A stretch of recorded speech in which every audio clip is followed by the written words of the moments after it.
There are some interesting movements, I would say, across the Middle East. There seem to be some shifts taking place over there that are actually hopeful, while simultaneously there's a massive opposition to that in the Western world. But anyway, Calev, do you just want to talk real quickly about what's happening with the Druze community, both in Syria, and how that correlates to the Druze in Israel? And a lot of people don't know much about the Druze, so maybe just a quick bit on that topic today. Yeah, so the Druze are a Muslim sect. I think they're closer to Shiite Islam than Sunni Islam, but they're somewhat of a secretive sect in the sense that if you're not Druze, then you don't actually have access to the whole understanding of their theology. And I think there's around 150,000 of them in Israel. So they're an interesting minority. They're completely integrated into the Israeli society. They serve in the IDF. They serve in the Knesset. They serve in our government. We've had Druze ministers before. And most of them live in the north and around the Golan Heights and around the border with Syria. Many of their families have, family members both on the Israeli side and on the Syrian side. So they're very connected to what's happening there. One of the most controversial things that Ben Gurion had to do when the state of Israel was created, at that time there were a few, I would say, independent defense forces or quasi-military forces before the state actually had independence. So you had the Lehi and you had the Haganah.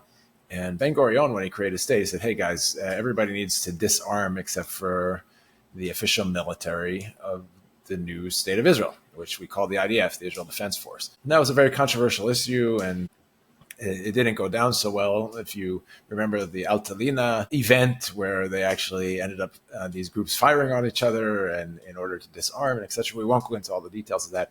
But essentially that's what Julani, the new Syrian president, is trying to do in Syria, which means he doesn't want armed militias of Kurds or armed militias of Druze. He wants one unified Syrian army. And that's what he's instructed his soldiers to do. So on one hand, he seems to be like a more moderate leader who wants relations both with the West and with Israel as an extension of Western civilization in this area. On the other hand, the people that are now have created and are leading his new Syrian army are the same ISIS-type militias that existed before all this was created. And so it seems that he gave the order to go and disarm the Kurds and the Druze so that you wouldn't have all these military factions and they'd have one unified army. But his soldiers did that in a horrific way. So including just mass slaughtering men, women, and children. They basically created a mini October 7th. From a Druze perspective, it wasn't as big and so on and so forth, but hundreds of people were just like summarily slaughtered, and it really got out of hand. 1,000 Druze from the Israeli side ended up breaking through the border and running over there, saying, we're going to take up arms to defend. Again, they're family members on both sides of the border. And because this was a massacre of terrible proportion, and because Israel feels the responsibility for this Druze minority, our government decided to go in and take out some of the military infrastructure that was carrying out these atrocities against the Druze people. There's definitely a strategic aspect to that, because Israel did take over swaths of the Golan Heights after the Assad government fell to secure our border in a greater way. And again, much of those areas are inhabited by the Druze community. So it's of a strategic importance to our border and the defense of our border to protect this community and to have very good relations with them. So I think that also came into the calculation. But that's basically what's happened over the last week. There's this really interesting relationship between the Druze and the Israelis. And the Druze, recognize Israeli sovereignty and serve in the IDF. And they also, I think, if I understand correctly, Calev, many of the Druze that are sort of in that region of Syria would prefer to be under Israeli sovereignty. Is that correct? They're 100%. Waving Israeli flags. Yeah.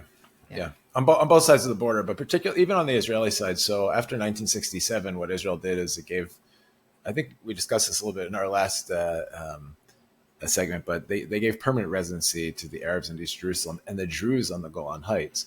And until 67, and from 67 until like 2017, if I'm not mistaken, 90% of the Druze were happy with permanent residency. Again, they didn't feel the need to meet those three criteria, which is to speak a decent level of Hebrew, pledge allegiance to the state of Israel, and get rid of their other citizenship, which would have been Syrian. Thinking that, who knows, maybe within the framework of a peace deal sometime, Israel would actually give the Golan Heights to Syria.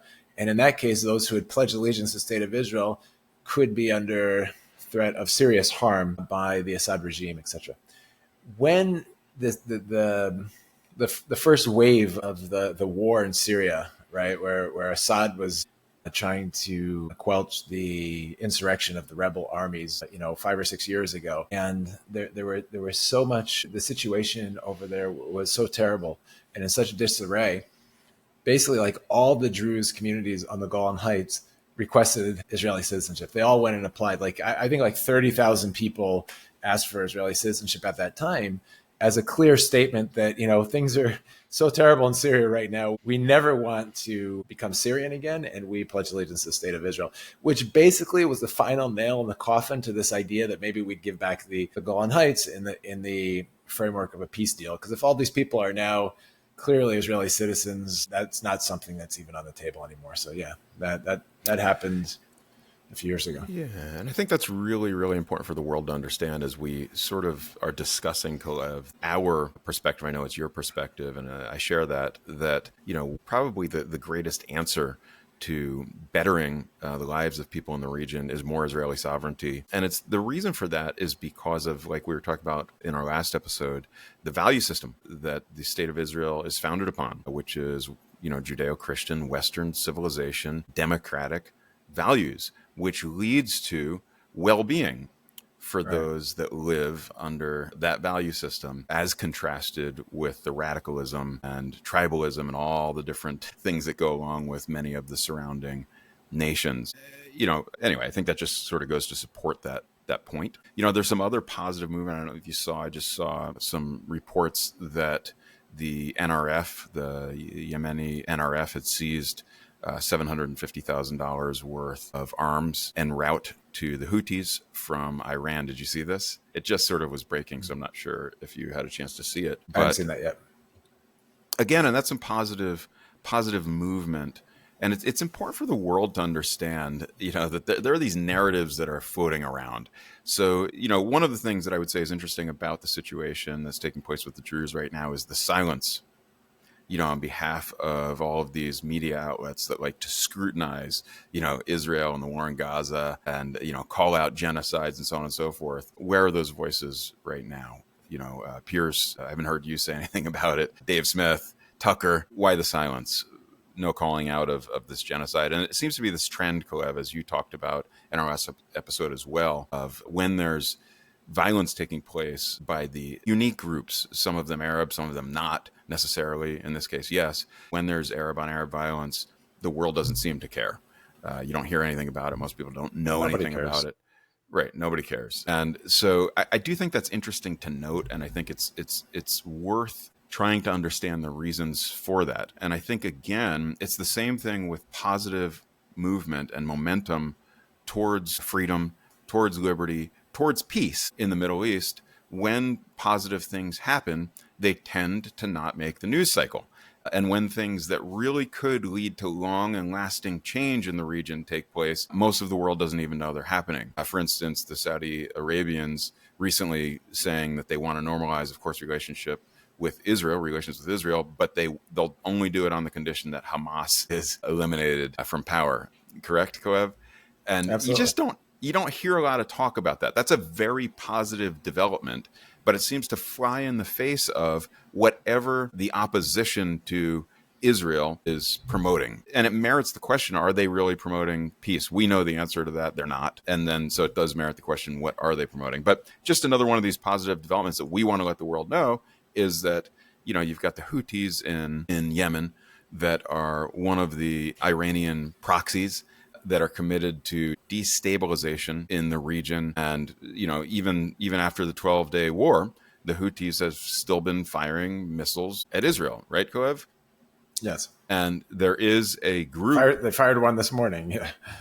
Right. So you're still headed to your shelters, the sirens, and so on and so forth. So it's like, yes, there's this ceasefire, but Israel never gets a respite. Israel Yeah. never gets a respite from this, and it's really infuriating. I've often said that the ceasefire by definition in Israel means that we cease and they fire. That's basically what the Truly, what the formula yeah. has been.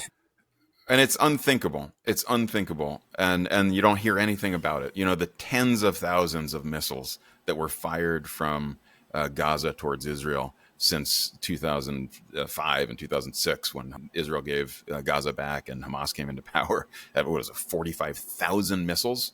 You know, that were fired into Israel between then and now, and the world doesn't even know it happened. Right, so people Right. can't really wrap their minds around what it's like to live in Israel. But there are positive developments and there is movement. So you've got the NRF, which is a group that resists the destabilization. They resist the Iranian regime in Yemen, and they were able recently to seize arms, ballistic missiles, and warheads, and all kinds of stuff. So that's good news. And it's good news that there are people out there, and there are factions out there in the Middle East, in these countries, that are trying to bring change within their own countries, which I think is the best way for change to happen in the Middle East. No, absolutely. I think it's great, and not just because they're firing missiles at Israel as well. They've been attacking and pirating international vessels coming through the sea by the, so they're called the Straits of Hormuz. I want to get that right, but the Yemeni Peninsula there, which is a problem for the economy of the United States and Europe, and The world. and the world, yeah. And so.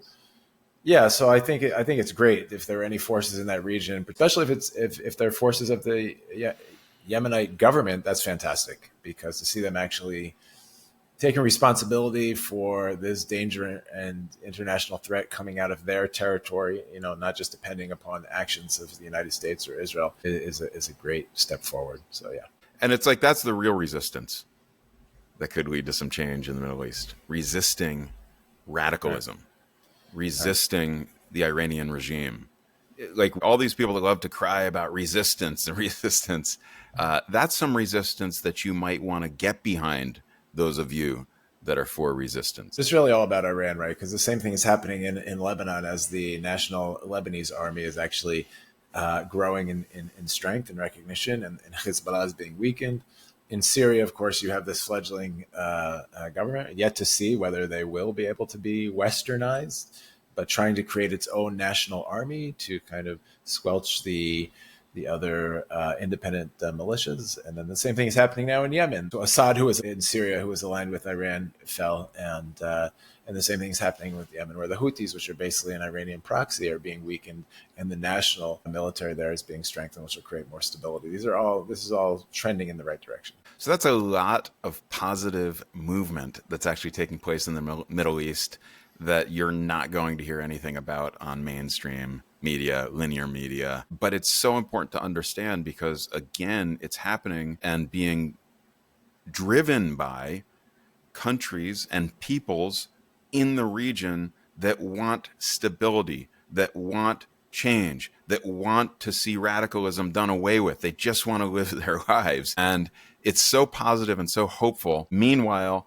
our city streets and the halls of our education here in the Western world are on fire with anti-Western rhetoric. And, more radicalism is being promoted and so on and so forth. And it's a pretty interesting paradigm.